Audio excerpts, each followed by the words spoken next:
Fishermen travel deep into the Sundarbans region of India. Their work is done for now. They'll wait till morning to fish again. It seems quiet and calm. But these fishermen are in incredible danger.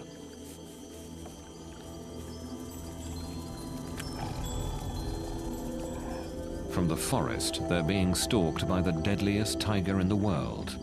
A tiger that can strike from land or water and kill in an instant.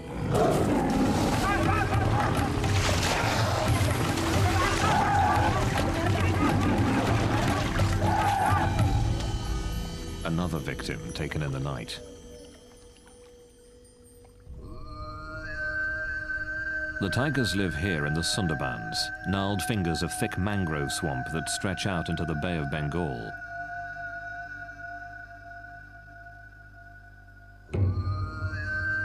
In this dense, tangled forest, every year, people are killed and eaten by tigers. These tiny islands at the mouth of the Ganges River are separated by twisting ribbons of water.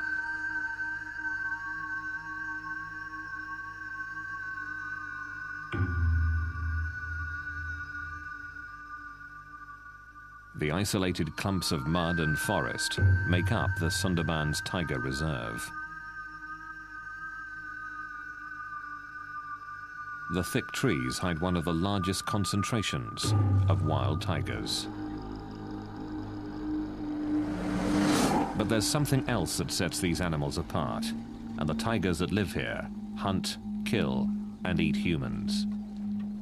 I was led to a site where tigers killed 2 humans, and you could see the tracks of the tiger approaching the human footprints, and there was still dried blood on the ground. It makes you kind of look around and really reflect that when you're in a place like this, humans aren't dominant. The people of this region live on the edges of the tiger reserve in small villages.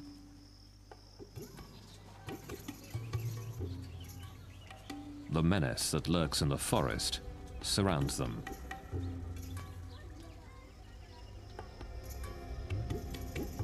It is a hard life here.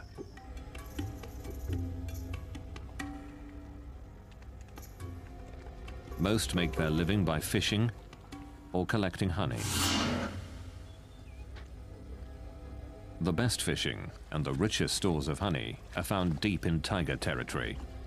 Normally, this area is closed to visitors, but authorities do give villagers permission to enter to make a living.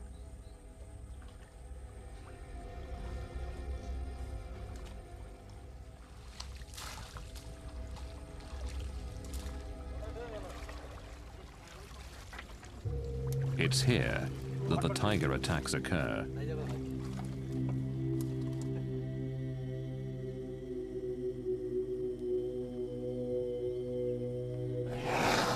No one knows how many people have been killed by tigers.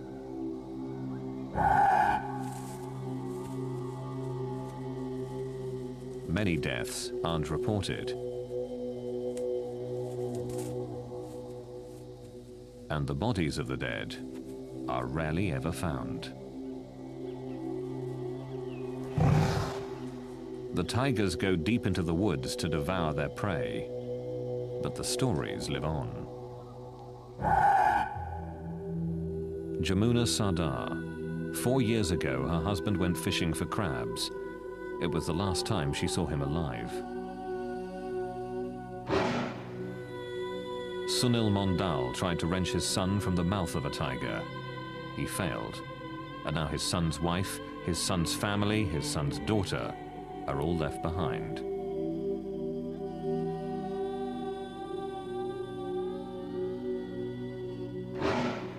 Surat Sadar. His father was killed while fishing, pulled from his boat by a tiger. The threat of violent death hasn't stopped daily life from continuing throughout the Sundarbans.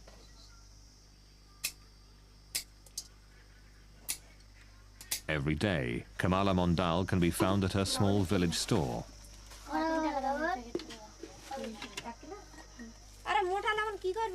Mondal's husband was killed by a tiger while he was fishing for crabs. Without him, this store is her only way of making a living.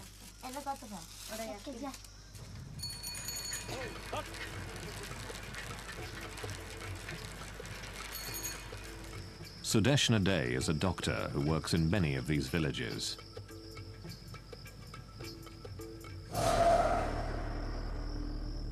Here, every family has somebody or the other who has been lost in the hands of the tiger. And mostly what the tiger does is he attacks from the right side and from behind. So we mostly have neck injuries, hand injuries, and right-sided scalp injuries.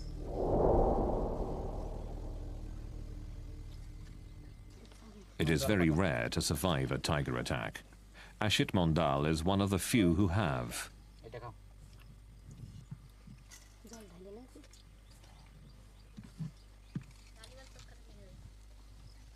Just a few months ago, Mondal was deep in the Sundarbans, fishing for crabs, when suddenly he came face to face with a tiger. We're very poor here. We fish for our livelihood. One day, I was standing on the boat, pulling in a net, when a tiger came running from the jungle. He saw that I was on the boat and came charging towards me. He jumped into the water, then swiped at me with his paw. The force of it pulled me off the boat. The tiger pulled me down into the water and tried to bite the back of my neck. But it was hard for him to find the right grip. He clawed at the top of my head, scraping off the soft skin and tissue. I hit the tiger as hard as I could, and he ran off. In a few savage moments, Mondal's life would be changed forever.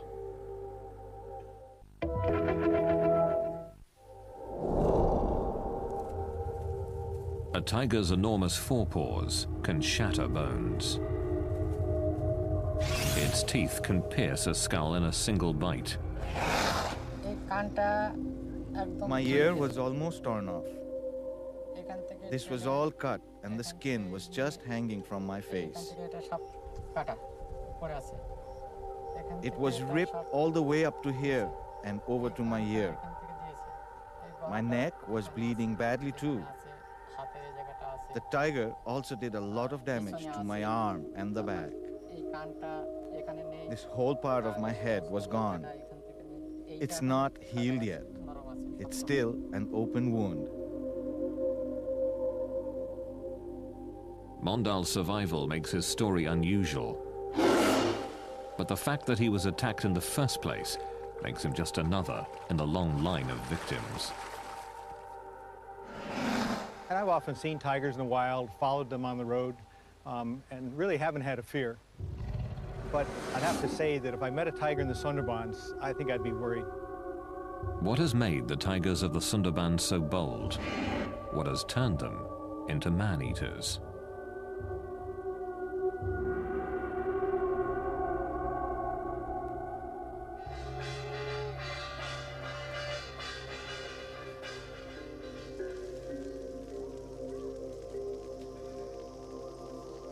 Tigers are a deeply entrenched part of the culture in the Sundarbans, a fearsome thread woven into the tapestry of everyday life.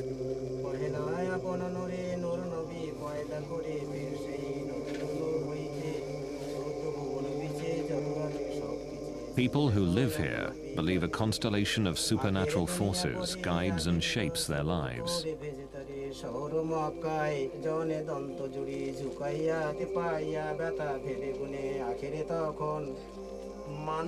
Before entering the forest where the tigers live, the priests and elders of the Sundarbans pray with the villagers, asking for protection.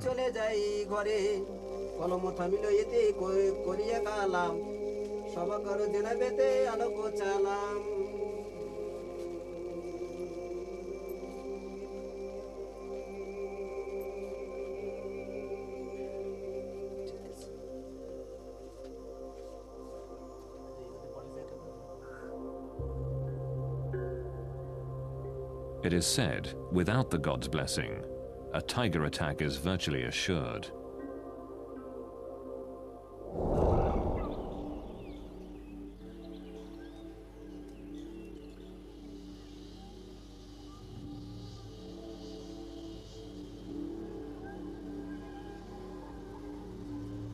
Bandhavgarh National Park is one of those places where wild tigers roam. Found in the heart of India, it is one of a handful of tiger reserves in the country.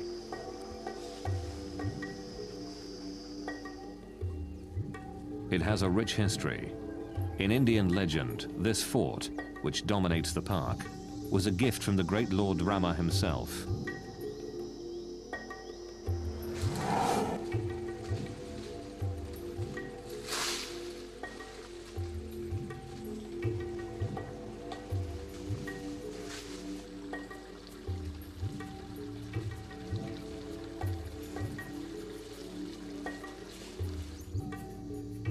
Bandhavgarh has become a favorite tourist destination. It's one of the best places in the world to see tigers in the wild.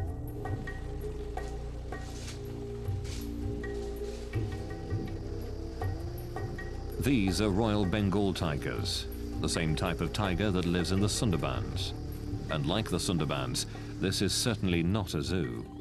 The tigers here track and hunt their own food.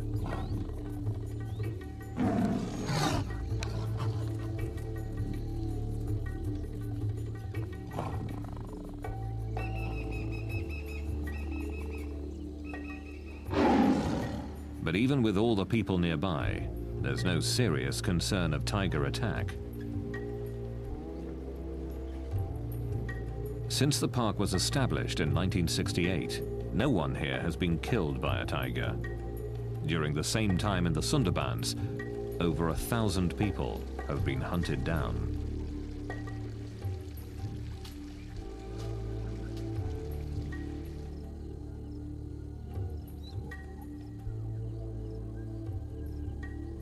The classical image of the man-eating tiger is that man-eaters were an exception, and they were old, and they were injured, sick, and they couldn't kill game or livestock. So they had to kill people. People are easier prey than our game and than our livestock very often. It seems to me there are two types of man-eaters. There are man-eaters that get injured and are desperate for prey. But deep in the Sundarbans, they're killing even when they're very healthy. Living in the shadow of the man-eating tigers is part of daily life in the Sundarbans.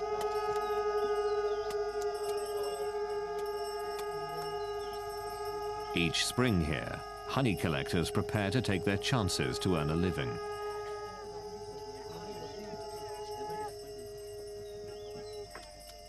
The danger of entering the forest makes this a solemn occasion.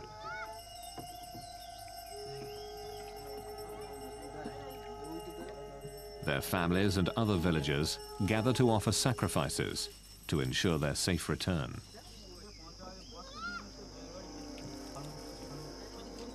But even with the permission of the park rangers and the blessing of the local priests, men from these villages enter the forest, never to return.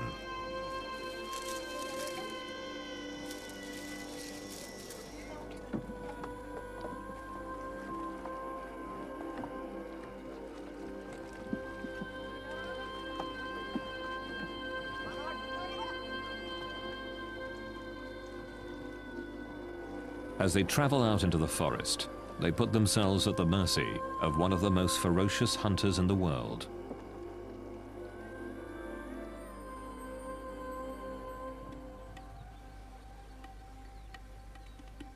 The murky waters, muddy banks, and thick swamps of the Sundarbans make it almost impossible to see the tigers here. Very few researchers have braved the hostile environment.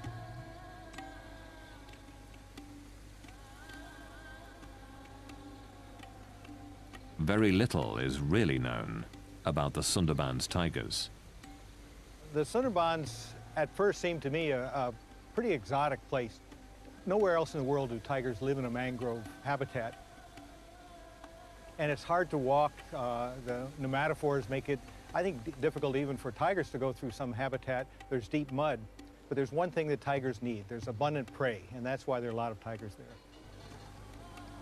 A census is conducted in the Sundarbans to try to answer one of the most basic questions about the tigers of the region. How many are there? The census takers are forest guards who search the muddy banks of this area for tiger tracks.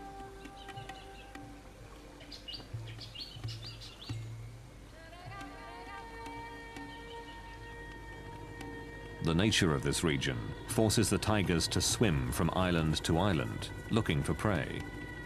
While all tigers are comfortable in the water, the tigers in the Sundarbans have become especially adept here.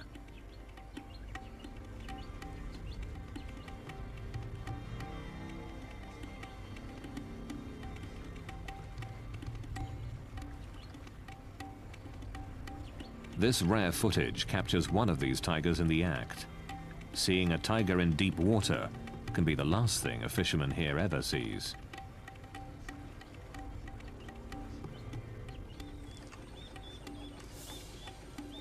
The tiger is tracked to where it left the river, but seconds after leaving the water, it has dissolved into the forest.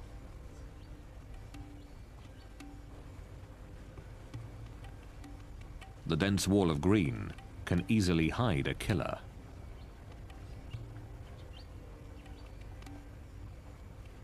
It is extremely dangerous to get off the boat. A census taker offers a small prayer for safety. Field Director Pradeep VS says they take other precautions as well. Apart from the firearms, the 2 or 3 devices which has been devised for Sundarban conditions, one is the Tiger Guard. This is protective steel body structure, and this also uses the bulletproof sheet, which has spikes on the back, because any tiger which attacks prey or human being, it attacks mainly from back and on the neck. So this takes care of this particular problem. Beside this, we also use the face mask, because most of the time it has been seen that the tiger attacks when you are most unaware of its presence. So a number of times you can try to attempt the tiger fool, that you are watching the tiger from the back. Sometimes, the census takers don't have to travel far to find fresh tiger prints. These marks have been discovered just a few meters from a ranger station, which is protected by a high fence. A tiger has been here within the hour.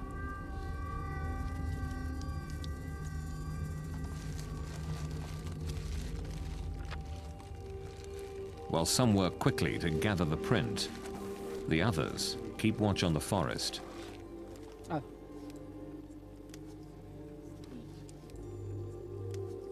In the year 1995, one of our staff, Prabhas, was actually killed by tiger, and this was a very serious accident, and the whole census operation was stopped because of this. Each tiger's paw print is unique, as individual as human fingerprints. By comparing this imprint to other casts, they can learn if this is a new animal or not. In this way, a rough census of the tiger population is gathered. This paw print, and others like it, are giving insights into this unique animal. Well, the biggest thing we've noticed so far is that the tracks of tigers are really small. So we think male tigers could be even 150 pounds smaller than the big tigers elsewhere. The prey itself may be a part of the reason for the smaller tigers here.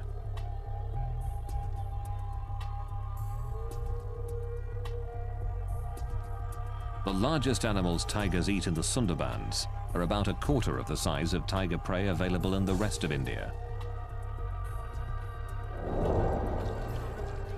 But without more research, it's difficult to know if the difference in the size of prey has pushed these tigers to hunt down humans. The honey collectors are now deep within the forest, in tiger territory.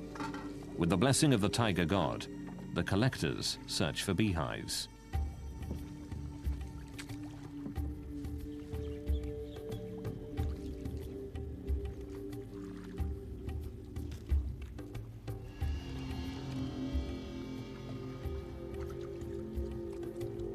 the tigers can be anywhere.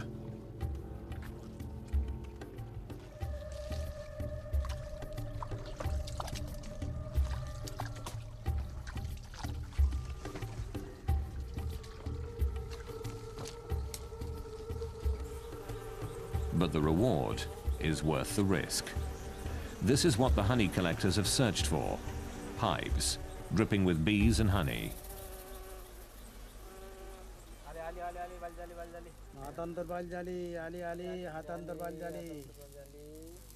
The honey collectors light their bundles of grass to smoke out the bees. Their prayers and their masks are their only protection. There is a story that tigers never attack people from the front, but always from behind. And therefore they've carried out an experiment in the Sundarbans, and they've given the people masks to put on the back of their heads when they were walking through tiger areas. And in the beginning, the tigers seemed to fall for this ruse. But then they cottoned on, and they discovered that this was a ploy. And they again attacked people even though they were wearing a mask.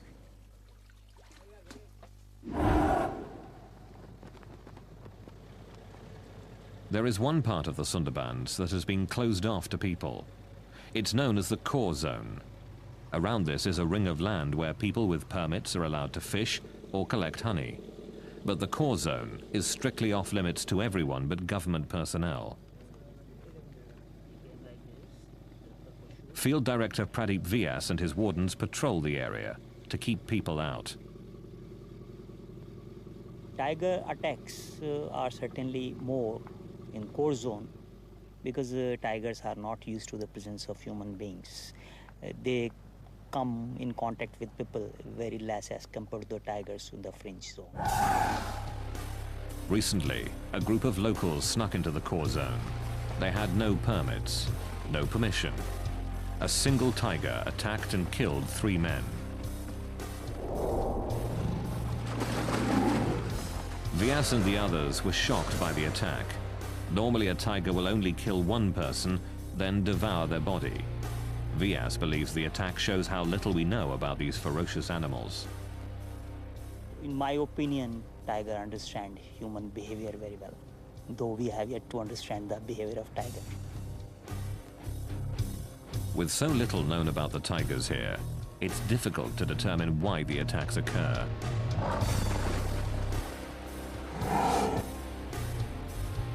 Perhaps the very nature of this place can explain why the tigers in the Sundarbans are the last in the world to hunt humans.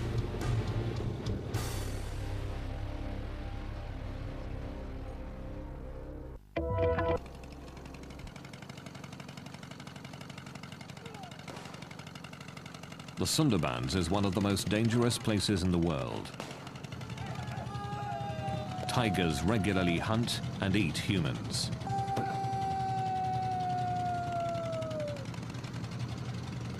In this remote part of East India, park rangers take unusual measures, hoping to keep tigers away from the villages, hoping to keep predator and human prey apart.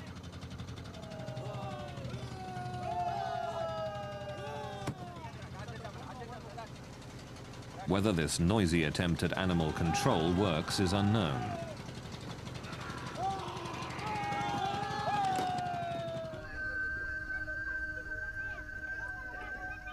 This extreme effort to keep tigers away from the villages of the Sundarbans is not duplicated in other tiger reserves in India. Here at Bandhavgarh National Park, villagers ring the tiger reserve, just as they do in the Sundarbans. But no one can remember the last time someone was killed by a tiger.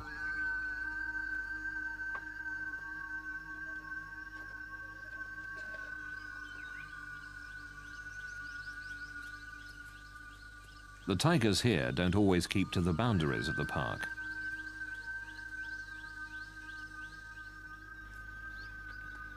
They regularly enter this village in search of prey, but strangely, have never attacked people.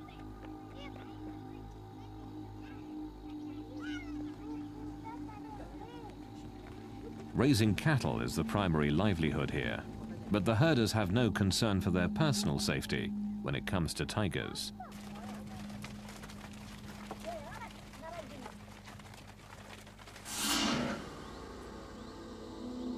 This tiger, B2, is the best-known cattle killer in Bandhavgarh.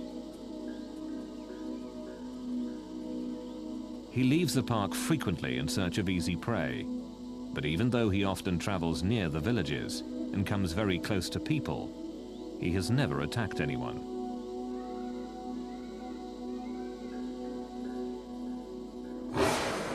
Every day, herders near Bandhavgarh take their cattle out to graze. They don't enter the park, but keep to the land just outside Bandhavgarh's boundaries.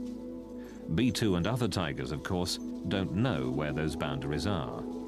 When B2 sees cattle, what he sees is easy prey, no matter where it is. But when people are about, B2 is loath to attack. People make him wary. People keep him at bay.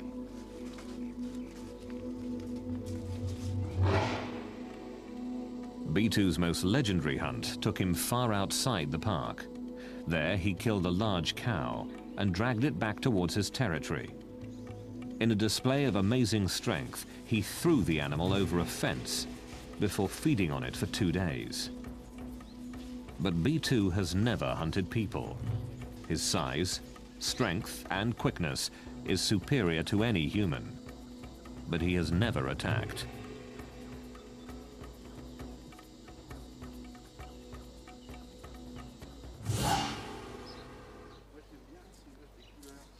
Claude Hadencourt went to India to see tigers firsthand. What he saw almost cost him his life. The tiger attacked the car while we were stopped. We were listening to the barks of the deer that announced the presence of the tiger. Everyone was listening carefully, and when we turned around, we saw the tiger on the road, about 200 meters from us. Et on a pu même faire quelques clichés, quelques photos. He got closer, and we could take a few pictures. We could see the tiger was beaten up or in an accident because he had a big wound on his lip and was missing some teeth. He was walking normally, but when he saw all the cars, he started to run faster and faster. And finally, when we least expected it, he jumped in our car.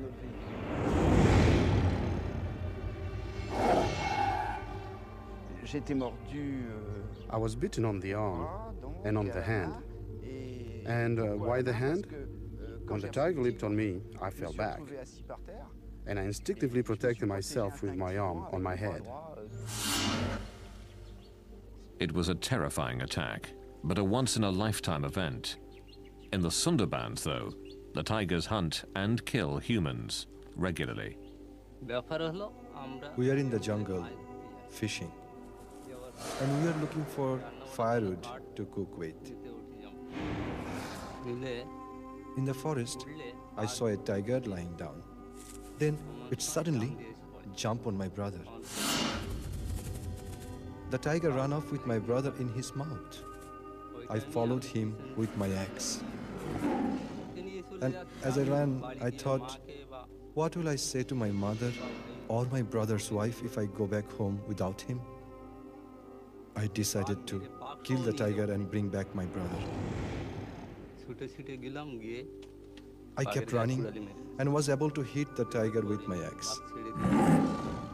The tiger dropped my brother and ran away. I picked up my brother and tried to bandage his head. I screamed for help, but nobody came. I carried my brother toward the shore, and as I walked, he died.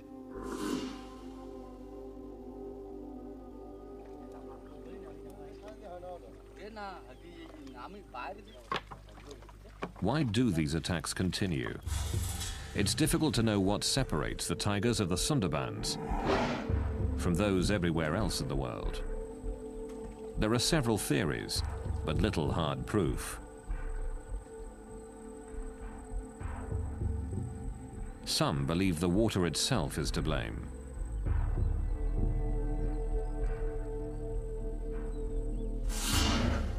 Because the Sundarbans rest on the Bay of Bengal, the salt content of the water is quite high. Typically, tigers live inland and drink from freshwater lakes or streams. Here, tigers drink the salt water, and some believe that a constant diet of salt water has injured the tigers, putting them in constant discomfort. This pain, it's thought, has made them more aggressive.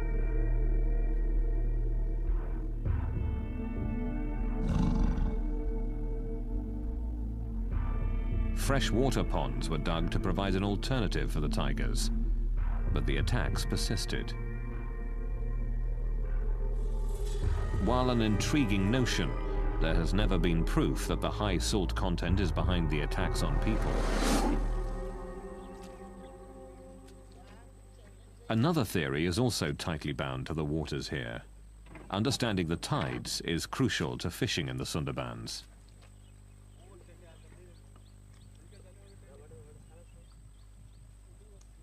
In several hours, these nets will be covered with water and perhaps fish. The regular movement of the tides shapes the behavior of the fishermen.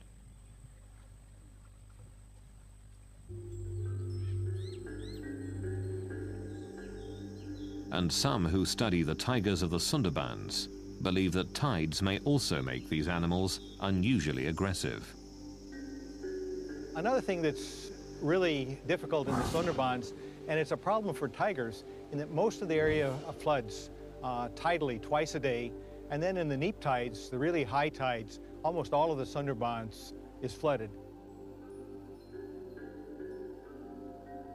And we really wonder where tigers den. They may have a problem finding a dry spot to den.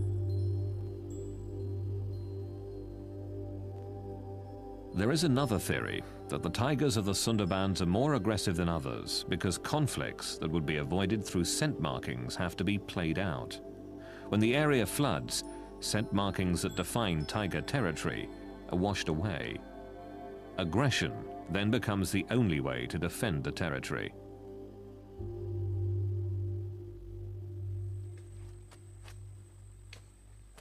When the water recedes, the mud is left behind.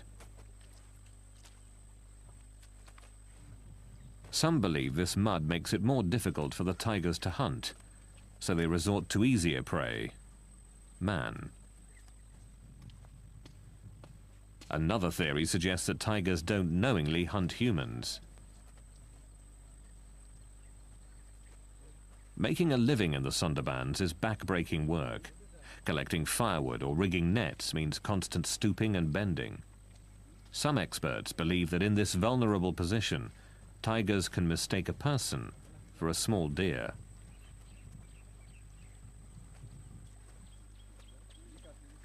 Once a tiger has mistakenly killed a human in this fashion, it is believed that the animal develops a taste for people and is more likely to kill again. There is an even more gruesome theory. Some believe that the tigers have acquired a taste for human flesh because of the weather. Brutal cyclones frequently batter this region, killing thousands. The rivers and canals are often filled with the bodies of the dead, on which the tigers feast. All through history, I have seen special circumstances under which all of a sudden there occur what you could call tiger epidemics or tiger plagues. And that is that all of a sudden there is an increase in the number of people being attacked by tigers. And I would say in 9 out of 10 cases, that is because there has been a sudden increase in the number of dead bodies of people, dead people. Either because of an epidemic, cholera, smallpox, or because there has been a cyclone, a tornado, a flood. And that's because all of a sudden there is a surplus of human bodies. And tigers thrive. They have more food than they can, almost than they can use. The list of theories grows, but is inconclusive. The tigers in the Sundarbans are certainly unique, and perhaps the explanation for their behavior can be found by looking not at tigers, but people.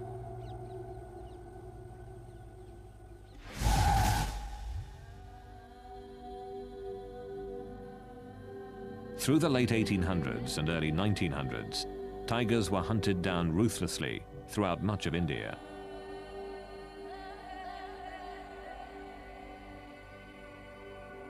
But what is less well known is that tigers were taking their own.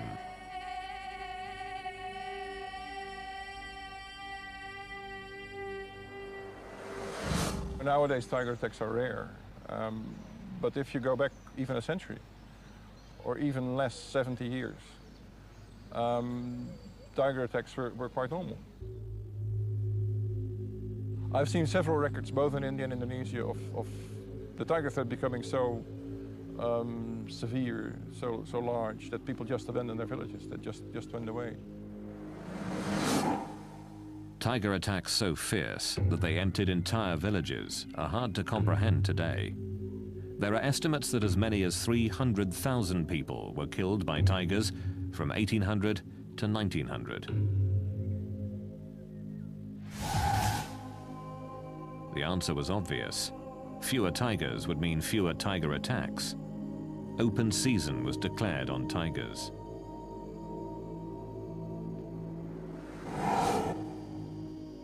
Closely studying this history challenges the belief that only sick or injured tigers have been man-eaters.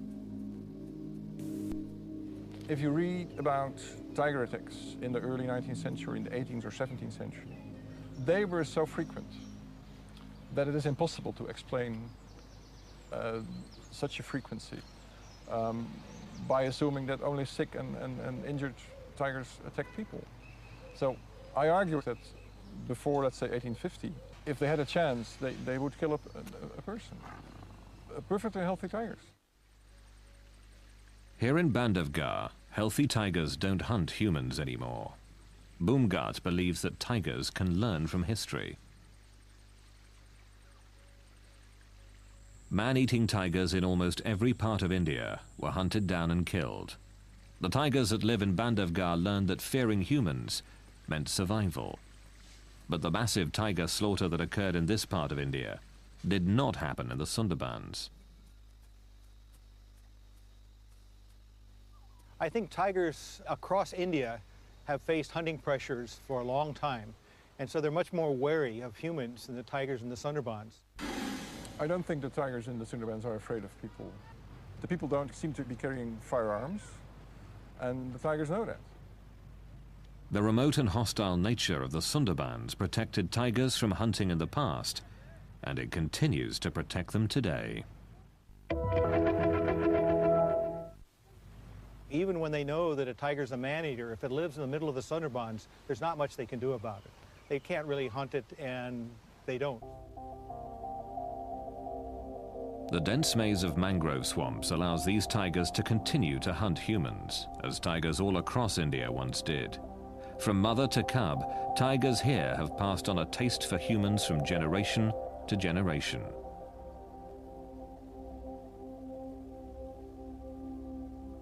The biggest difference is that tigers may teach their young to be man-eaters, and so that's why there's so many man-eaters in the Sundarbans.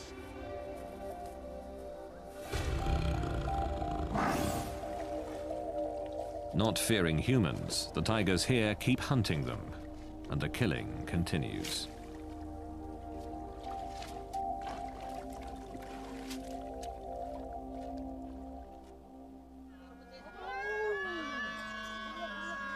A young child is lost in the forest, at the mercy of the deadly tigers of the Sundarbans. This play tells the story of daily life in this hostile land, of the very real danger that lurks in the wild, beyond the villages.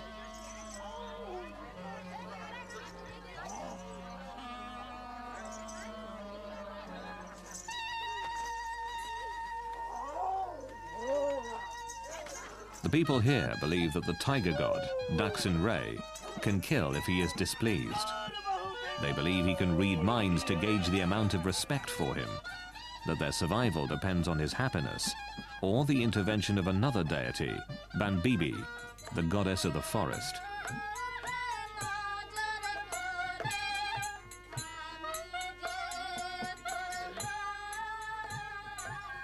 It is a constant balance between life and death.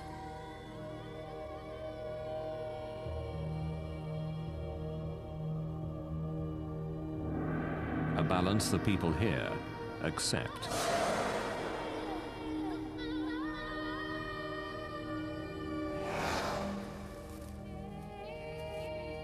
They realize that while the tigers make the forest dangerous, that very danger protects the forest and their livelihood.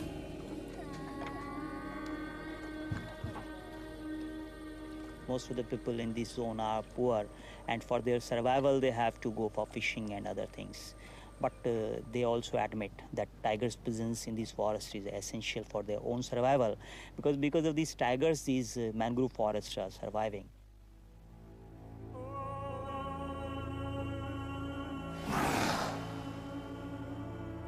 The villages here are filled with orphans and widows and people who have harrowing tales of survival.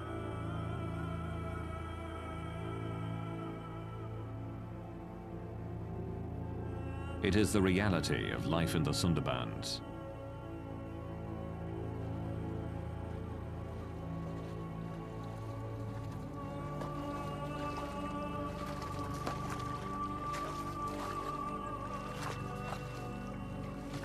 People here understand the risk. They understand that in the Sundarbans, humans are not the most dominant animal. That if a tiger decides to kill, it can and will.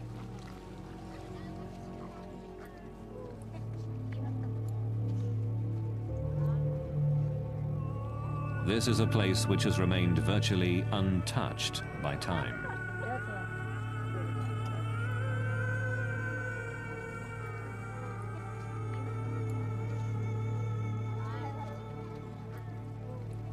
A place where tigers don't live in fear of people. Here, tigers still reign supreme.